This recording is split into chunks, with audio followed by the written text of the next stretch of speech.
ஒரு சிறிய சாட்சியை நான் சொல்லப் போகிறேன். நான் கர்த்தருக்குள் வந்த பின்னாடி, கர்த்தர் எனக்கு ஒரு அற்புதமான அதிசயத்தை செய்திருக்கிறார். இதை நான் மறக்கவும் முடியாது, மறுக்கவும் முடியாது. நான் என் குடும்பத்தை நன்றாக கவனித்துக் கொள்ள வேண்டும். குடும்பம், குடும்பம் என்று என் குடும்ப ஆலோசனையில், குடும்ப பாரத்தில் நான் இறங்கி, குடும்பத்துக்காக பாடுபட்டுக் கொண்டிருந்தேன். அந்த தருணத்தில் எனக்கு ஒரு ஆபத்து நேரிட்டது. ஆனால் அது ஆபத்து என்று சொல்வதைக் காட்டிலும் மரணம் என்று சொல்லலாம். ஏனென்றால், அது அளவுக்கு எனக்கு அது நடந்தது. நான் வண்டியில் போய்க் கொண்டிருந்தேன். இது நானும் என் மனைவியும் எங்கள் நாங்கள் நிலம் செய்து கொண்டிருந்தோம். அந்த நிலத்தாண்டைக்கு வேலை செய்வதற்காக எல்லாம் சாப்பாடெல்லாம் எடுத்துக்கொண்டு நாங்க போயிட்டு கொண்டிருந்தோம். அந்த நேரத்துல பைபாஸ்லேருந்து நாங்க கிராஸ் பண்ணோம். அந்தாண்ட தாண்டணும். சரி நம்ம அந்தாண்ட தாண்டலாம்ன்னு சொல்லிட்டு நின்றோங்க. முன்னால வண்டி வந்திருந்தது.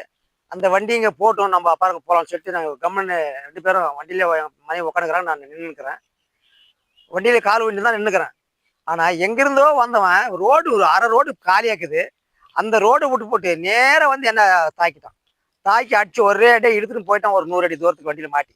என்ன அடிச்ச உடனே எங்க வீட்டுக்கு மனைவி அப்படியே கவுந்தாங்கி விழுந்துட்டாங்க. அவங்களுக்கு எந்த அடியும் படல. அவங்க கையில கூடலாம் வச்சுன்னா அந்த கூட மேல அப்படியே கீழே கூட போட்டு கவுந்து அந்த மாதிரி விழுந்துட்டாங்க அவங்க. அவங்களுக்கு எந்த அடியும் படல.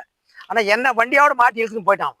இழுத்துன்னு ஒரு 100 அடி தூரத்துக்கு இழுத்துன்னு போய் அங்க செவுத்துக்கு அடிச்சு அவனும் விழுந்துட்டான். நானும் அந்த இடத்துல வண்டி என் மேல பிறண்டு விழுந்து என் கால் செப்ப போயிடுச்சு. என் கால் செப்ப உடைச்சிட்டதுமே பயங்கரமான வலி எனக்கு பிடிச்சிச்சு. ஐயோ எப்பா என் கால் போச்சு சொல்லி ஒரு கத்தணும் பாரு, அவ்வளோதான் எனக்கு தெரியும். அப்போல்லாம் என்னன்னு எனக்கு தெரியாது. அதுக்கு மேலே எனக்கு மயக்கம் வந்துருச்சு.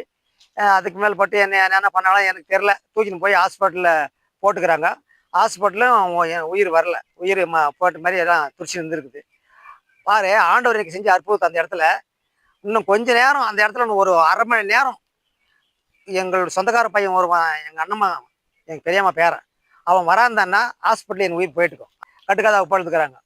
அந்த நேரத்தில் அவன் வந்து பார்த்துட்டு, அடடா நம்ம சித்தாப்பா இங்கே இருக்கிறாரு, என்ன சொல்லுவாங்க கேட்குறான். இந்த மாதிரி ஆச்சுங்க. என்ன எதுவுமே இல்லாத பாடி சும்மா மாதிரி லொடக்கோட நாடுது, இல்லைங்க ஆகத்தில் தூக்குங்க அப்படின்னு சொல்லி அவன் பாடுபட்டு தனியார் வண்டியை கூப்பிட்டு தனியார் ஹாஸ்பிட்டலுக்கு என்ன ஏற்றினு கிளம்பிட்டுக்கிறான். எனக்கு அதெல்லாம் தெரியாது. அங்கே போய் அங்கெல்லாம் ட்ரீட்மெண்ட் பண்ணி எனக்கு 1 மணி நேரம் கழிச்சு எனக்கு ஞாபக சக்தி வந்துச்சு. அப்போ டாக்டர் நான் கண் முழிச்சு மேலே சொல்கிறாரு, நல்ல நேரத்துக்கு கொண்டு வந்து சேர்த்தனீங்க, இல்லைன்னா உயிர் போயிட்டு இருக்கோம் அப்படின்னு சொல்லி டாக்டர் சொன்னார். அந்த வார்த்தையை நான் கேட்கும்போது எனக்கு அப்போ தான் என்னோட உள்ளங்கள் புல்லரித்தது. ஆண்டவராகிய இயேசு கிறிஸ்து நமக்கு இது பெரிய அற்புதம் செஞ்சார் அப்படி சொல்லி என் ஆண்டவரை மகிழ்ச்சிப்படுத்தினேன். என் ஆண்டவர் என்னை அதிலிருந்து குணமாக்கி அங்கே ஆப்ரேஷன் பண்ணி ராடு வச்சாங்க. ராடு வச்சு கால் கூடிடுச்சு. அதுக்கு பிறகு கால் ராடும் 3 வருஷம் கழிச்சு ராடும் எடுத்துட்டேன். இப்போ அந்த வலி என்னை விட்டு நீங்கிச்சு. இந்த சாட்சியை நான் உலக மக்களுக்கு அறிவிக்க நான் கடவுப்பட்டிருக்கிறேன். என் ஆண்டவர் செஞ்ச அற்புதத்தை இன்னும் நிறைய சாட்சிகள் இருக்குது. நான் தொடர்ந்து சொல்லுவேன்.